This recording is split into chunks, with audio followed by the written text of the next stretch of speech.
출장이라더니 여사친이랑 유럽 여행이라고. 여러분, 만약 이 상황이 여러분에게 벌어진다면 어떠시겠어요? 사랑하는 사람이 회사 연수야라며 떠났는데 알고 보니 그 시간에 다른 여자와 단둘이 여행을 즐기고 있었다면요. 오늘은 제가 직접 겪은 눈물 대신 복수를 택한 이야기 들려드리겠습니다. 혹시 이런 현실 사이다 스토리 놓치고 싶지 않으시다면 영상 보시기 전에 구독과 좋아요 꼭 부탁드릴게요. 처음 이야기는 그렇게 시작됐습니다. 제 남자친구는 늘 바쁘다는 말을 입에 달고 살았어요. 이번 달에 회사 연수 잡혔어. 유럽 쪽 본사랑 교류 프로그램 있대. 그는 무심한 듯 말했지만 사실 저는 속으로 꽤 뿌듯했습니다. 역시 내 남친 회사에서도 인정받는구나. 연수라 하니 며칠간은 얼굴을 못 보는 게 아쉽긴 했지만 사랑하는 사람이 열심히 일하는 걸 응원하는 게 연인 아닐까요? 그래서 저는 그의 출장을 흔쾌히 믿어주고 오히려 집에 돌아와서 혼자 요리를 하며 돌아오면 맛있는 거 해줘야지 같은 생각을 했죠. 그런데 그 믿음이 얼마나 허무하게 무너질 줄은 그땐 상상도 못했습니다. 남자친구가 출국한 지 사흘째 되는 날이었어요. 저는 늘 그렇듯 SNS를 잠깐 둘러보다가 낯익은 얼굴을 발견했죠. 제 남자친구의 여사친 아니 제가 가장 신경 쓰이던 여자였습니다. 그녀의 피드 속엔 낯선 풍경이 펼쳐져 있었어요. 유럽의 한 광장에서 찍은 사진. 카페 테라스에서 웃으며 와인을 마시는 모습. 그리고 그 옆에 비친 남자의 그림자. 처음엔 그냥 설마 아니겠지 하고 넘기려 했습니다. 사람은 의심하면 끝이니까요. 그런데 사진 속 그림자가 너무도 익숙했습니다. 어깨 라인, 걸음걸이, 그리고 그가 즐겨 입던 체크무늬 셔츠. 심장이 쿵 내려앉았습니다. 아니야, 이건 우연일 거야. 출장이라 했으니까 설마. 하지만 운명처럼 그 여자는 연이어 사진을 올렸습니다. 호텔 창가에서 찍은 아침 풍경. 식당에서 함께 웃으며 건배하는 짤막한 영상. 그리고 드디어 그의 얼굴이 선명히 찍힌 한 장의 사진. 제 남자친구였습니다. 그 순간 머리가 새하얘졌습니다. 출장이라더니 진짜였네. 나를 속이고 저 여자랑 여행을 간 거였어. 믿고 싶지 않았어요. 아니, 차라리 꿈이길 바랐습니다. 하지만 현실은 너무도 냉정했죠. 저는 떨리는 손으로 전화를 걸었습니다. 여보세요? 지금 뭐 해? 그는 태연하게 대답했어요. 아, 지금 세미나 끝나고 호텔 방에 있어. 내일 발표 준비 때문에 정신 없어. 그 목소리를 듣는데 오히려 분노보다 허무함이 먼저 몰려왔습니다. 내가 이렇게 사랑한 사람인데 저 목소리가 지금 거짓말을 하고 있다니. 저는 더 이상 참지 못하고 물었습니다. 혹시 그 연수 진짜 맞아? 왜 SNS에 내 옆에 그 여자 있는 사진이 올라왔을까? 잠시 정적이 흘렀고 그는 곧바로 짜증 섞인 목소리로 내뱉었습니다. 야, 너 또 시작이냐? 네가 그렇게 집착하니까 내가 숨 막히는 거야. 회사에서 온 거 맞다니까 괜히 의심하지 마. 순간 눈물이 핑 돌았지만 그는 제 감정을 짓밟듯 말을 이어갔습니다. 내가 다른 여자랑 단둘이 여행할 사람으로 보이냐? 너 진짜 피곤하게 굴지 마라. 그 말에 저는 더 이상 아무 말도 할 수 없었습니다. 제 마음속에서 뭔가가 서서히 부서지고 있었습니다. 그리고 며칠 뒤 SNS에 올라온 또 다른 사진. 이번엔 여행 일정표가 선명하게 찍혀 있었고 호텔 이름까지 노출돼 있었습니다. 제가 예전에 확인했던 우리 공동 통장에서 빠져나간 결제 내역과 정확히 일치했죠. 그제서야 저는 완전히 확신할 수 있었습니다. 이제 끝이구나. 나를 속이고 저 여자랑 같이 여행을 간 게 맞았네. 저는 한참 동안 울었습니다. 밤새도록 목이 메도록. 그런데 이상하게도 새벽이 될 무렵 제 안에 또 다른 감정이 싹트기 시작했습니다. 그래. 울고만 있을 순 없어.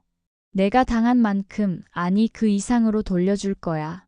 그날 이후 제 마음속에서 무언가가 완전히 변했습니다. 예전 같았으면 또다시 울며 그를 붙잡았겠죠. 혹시 오해일지도 몰라라며 스스로를 위로했을지도 모릅니다. 하지만 이번에는 달랐습니다. 이제는 끝이다. 내가 바보처럼 울던 시간은 여기까지. 그때부터 저는 그 어떤 눈물도 흘리지 않았습니다. 대신 머릿속은 오히려 차갑게 맑아졌습니다. 마치 복수를 위해 새롭게 깨어난 것처럼요. 우선 저는 모든 증거를 모으기 시작했습니다. 첫 번째는 공동통장 내역이었습니다. 남자친구와 저는 함께 저축을 하고 있었는데 그가 출국하기 전 며칠 사이에 큰돈이 빠져나간 흔적이 있었습니다. 저는 그 내역을 꼼꼼히 인쇄해 두었습니다. 출장인데 왜 호텔 결제가 필요하지? 출장인데 왜 항공권을 자기가 직접 결제하지? 의무는 증거가 되어 제 손에 남았죠. 두 번째는 호텔 예약 문자였습니다. 그가 예전에 제 휴대폰으로 잘못 보낸 적이 있었거든요. 체크인 2인 예약 완료라는 짧은 문자가 제 눈에 들어왔을 때는 이미 삭제된 상태였지만 다행히 저는 스크린샷을 남겨두었어요. 그때는 단순히 회사 동료랑 같이 쓰는 건가? 하고 넘겼는데 지금 보니 모든 퍼즐이 맞아떨어지고 있었습니다. 세 번째는 SNS 사진들이었습니다. 여사친의 계정을 하나하나 캡처하고 저장했습니다. 혹시라도 나중에 삭제하면 어쩌지? 라는 생각이 들어서 저는 아예 제 노트북에 따로 폴더를 만들어 증거를 정리하기 시작했습니다. 폴더 이름은 진짜 출장. 그 이름을 붙이는 순간 제 입가에 씁쓸한 웃음이 흘렀습니다. 증거들을 모으면서도 제 마음은 계속 요동쳤습니다. 정말 이렇게까지 해야 할까? 그냥 깨끗하게 헤어지고 끝내면 안 될까? 하지만 곧 떠올랐습니다. 전화를 걸었을 때 제게 했던 그의 말. 네가 집착이 심하다니까. 그래서 내가 숨막힌다고. 그 순간 다시금 심장이 꽉 쥐어짜이는 듯 아팠습니다. 내 잘못이 아니었는데 그는 끝까지 제 탓으로 몰아갔습니다. 그 비겁함이 저를 움직이는 원동력이 되었죠. 저는 그가 여행에서 돌아올 날을 손꼽아 기다렸습니다. 아니, 정확히 말하면 그날을 위해 무대를 세팅한 거였죠. 우선 친구들에게 하나씩 상황을 알렸습니다. 얘들아, 있잖아, 사실 내가 이런 일을 당했어. 친구들은 분노했고 저보다 더 흥분해서 말했습니다. 야, 그거 완전 사기 아니야? 출장이라 속이고 여행이라니. 꼭 망신 줘야 돼. 저는 고개를 끄덕이며 대답했습니다. 그래, 내가 그 장면을 직접 보여줄 거야. 너희가 증인이 되어줘. 다음은 그의 가족이었습니다. 차마 모든 사실을 다 알리진 않았습니다. 하지만 슬쩍 말했죠. 이번에 출장 다녀오면 같이 모여서 식사하자고 했는데 제가 준비한 게 있어요. 그들은 반갑게 승낙했습니다. 저는 그 자리를 기회로 삼을 생각이었거든요. 그가 가장 두려워하는 무대, 바로 가까운 사람들 앞에서의 진실. 복수를 준비하는 과정에서 저는 저 자신을 다시 보게 되었습니다. 울고만 있던 지난날의 제가 아니라 차근차근 상황을 주도하는 사람이 된 것 같았죠. 밤마다 노트북을 켜고 증거 폴더를 열며 마음속으로 다짐했습니다. 그래, 너는 나를 속였지만 나는 끝까지 속지 않아. 그리고 네가 가장 소중히 여기는 사람들 앞에서 내 진짜 모습을 드러내게 될 거야. 시간은 느리게 흘렀지만 결국 그날은 다가왔습니다. 그가 여행에서 돌아오는 날, 저는 일부러 아무렇지 않은 척 메시지를 보냈습니다. 여행 잘 다녀왔어? 얼굴 못 본 지 오래네. 우리 조만간 같이 밥 먹자. 그는 아무렇지 않게 답했습니다. 그래, 좋아. 이번에 할 얘기도 많고. 날짜 잡자. 저는 속으로 피식 웃었습니다. 그래, 네가 하고 싶은 얘기는 내가 먼저 다 꺼내줄게. 아주 대단한 방식으로. 그날 밤 저는 빔 프로젝터를 설치했습니다. 거실 한쪽 벽면을 깨끗이 비우고 화면 테스트를 해봤습니다. 벽에 떠오른 첫 장면은 그와 여사친이 웃으며 건배하는 사진. 그들의 얼굴이 선명하게 나타나는 순간 제 가슴은 두근거렸습니다. 이제 무대는 완벽히 준비됐다. 그리고 약속의 날, 저는 친구들과 그의 가족을 모두 집으로 초대했습니다. 분위기는 처음엔 화기애애했죠. 그가 선물이라고 가져온 초콜릿 상자를 내놓으며 어색한 웃음을 지을 때 저는 속으로 카운트다운을 하고 있었습니다. 3, 2, 1. 여러분, 제가 오늘 이 자리를 마련한 이유가 있어요. 모두의 시선이 제게 향했습니다. 저는 차분한 목소리로 말을 이었습니다. 출장이라고 했던 그 여행 사실은 진짜 모습이 따로 있거든요. 그리고 리모컨을 눌렀습니다. 순간 벽면에 그의 얼굴이 떠올랐습니다. 여사친과 손을 잡고 활짝 웃는 장면. 호텔 앞에서 찍은 사진. 일정표와 영수증.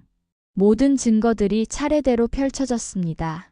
그 순간 방 안 공기는 얼어붙었습니다. 친구들은 눈을 크게 떴고 그의 가족들조차 충격의 말을 잇지 못했습니다. 그는 얼굴이 하얗게 질려 무슨 말도 못한 채 허둥지둥 리모컨을 빼앗으려 했습니다. 야, 이거 당장 꺼. 왜? 이게 네가 말한 출장 아닌가? 제 목소리는 차갑게 울려 퍼졌습니다. 그의 입술은 파르르 떨렸고 여사친은 얼굴이 새빨개져 고개를 숙였습니다. 그 장면을 바라보며 저는 속으로 속삭였습니다. 그래, 이제 시작이야. 네가 감히 나를 속이고 비웃던 그 순간들 이제 내가 되갚아줄 차례야. 순간 거실 안의 공기는 돌처럼 무겁게 내려앉아 있었습니다. 빔 프로젝터에 비친 사진 속 두 사람은 웃고 있었지만 정작 현실 속 그들의 얼굴은 완전히 얼어붙어 있었죠. 그는 더듬거리며 말했습니다. 이거 네가 오해하는 거야. 그냥 다 같이 간 여행이었어. 사진만 그렇게 찍힌 거라고. 하지만 이미 사진 속에는 단둘뿐이었습니다. 호텔 예약 문자엔 2인 숙박이라 적혀 있었고 일정표엔 나란히 잡혀 있는 티켓이 분명하게 남아 있었습니다. 저는 담담히 웃으며 고개를 저었습니다. 그만해. 변명은 더 이상 필요 없어. 오해? 이건 오해가 아니라 사실이야. 여사친은 아무 말도 하지 못하고 고개를 숙인 채 손가락만 꼼지락거렸습니다. 그 모습이 오히려 더 역겨웠습니다. 그래, 너희는 이렇게 함께였지. 나를 속이고 둘만의 추억을 쌓으면서도 아무렇지 않았지. 그는 여전히 뻔뻔했습니다. 야, 내가 이렇게까지 사람 망신 줘야 속이 시원하냐? 내가 너 때문에 힘들어서 잠깐 다른데 눈 돌린 거다. 네가 너무 집착해서 숨막히니까. 그 순간 제 속에서 뭔가가 뚝 하고 끊어지는 소리가 들렸습니다. 아직도 내 잘못을 인정할 생각이 없는구나. 여전히 날 탓하네. 저는 그의 눈을 똑바로 바라봤습니다. 이제는 눈물이 아니라 단단한 결심만이 제 안에 남아 있었습니다. 좋아, 그럼 내가 대신 정리해 줄게. 저는 리모컨을 눌러 마지막 장면을 띄웠습니다. 화면엔 제가 미리 준비해둔 메시지가 크게 비쳤습니다. 앞으로는 너희 둘이 여행 말고 인생도 같이 가라. 난 여기까지다. 모두가 숨을 죽였습니다. 그 문장은 단순한 선언이 아니었습니다. 제가 그에게 바치던 지난 시간과 눈물, 모든 감정의 마침표였으니까요. 그는 허겁지겁 제게 다가와 손을 잡으려 했습니다. 야, 잠깐만 진짜 그러지 마. 내가 잘못했어. 근데 이렇게까지 공개적으로 할 필요가 있었냐고. 저는 손을 뿌리쳤습니다. 공개적으로 속였으니 공개적으로 끝내는 게 맞잖아. 너 나를 출장이라 속이고 여사친이랑 유럽 여행 갔다 왔어. 근데 이제 와서 체면 걱정해? 웃기지 않니? 그의 얼굴은 시뻘겋게 달아올랐고 여사친은 더는 버티지 못하고 눈물을 흘렸습니다. 하지만 저는 그 눈물에 단 한 톨의 동정심도 느끼지 못했습니다. 그리고 마지막으로 저는 준비해둔 또 하나의 카드를 꺼냈습니다. 참, 내가 이 얘기를 할까 말까 했는데 그냥 다 말하는 게 좋겠네. 모두가 제 입을 주목했습니다. 저는 미소를 지으며 덧붙였습니다. 나 사실 요즘 누군가와 만나고 있어. 나를 존중해주고 내 얘기를 귀 기울여 들어주는 사람이야. 너 같은 사람 말고. 순간 그의 눈이 휘둥그레 커졌습니다. 뭐라고? 너 다른 사람 만나고 있었다고? 저는 차분히 고개를 끄덕였습니다. 그래. 근데 그건 바람이 아니야. 난 내가 거짓말로 날 속이고 있을 때조차 한 번도 내 선을 넘지 않았으니까. 대신 네가 무너뜨린 내 마음을 다른 사람이 다시 일으켜준 것뿐이야. 그 말에 주변은 술렁였고 친구들은 오히려 박수를 치며 제 편을 들어주었습니다. 잘했다. 이제는 너도 행복할 자격 있어. 그래, 진작에 저런 놈은 버렸어야지. 그의 가족들마저 씁쓸하게 고개를 떨구며 아무 말도 하지 못했습니다.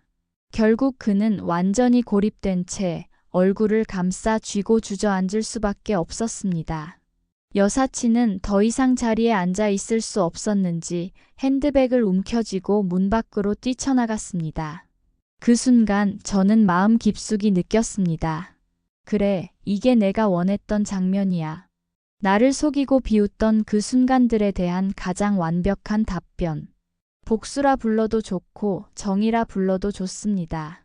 하지만 제겐 그저 제 인생을 다시 되찾는 순간이었습니다. 그날 밤 손님들이 모두 돌아간 뒤 홀로 앉아 있던 저는 한참 동안 가만히 벽을 바라봤습니다.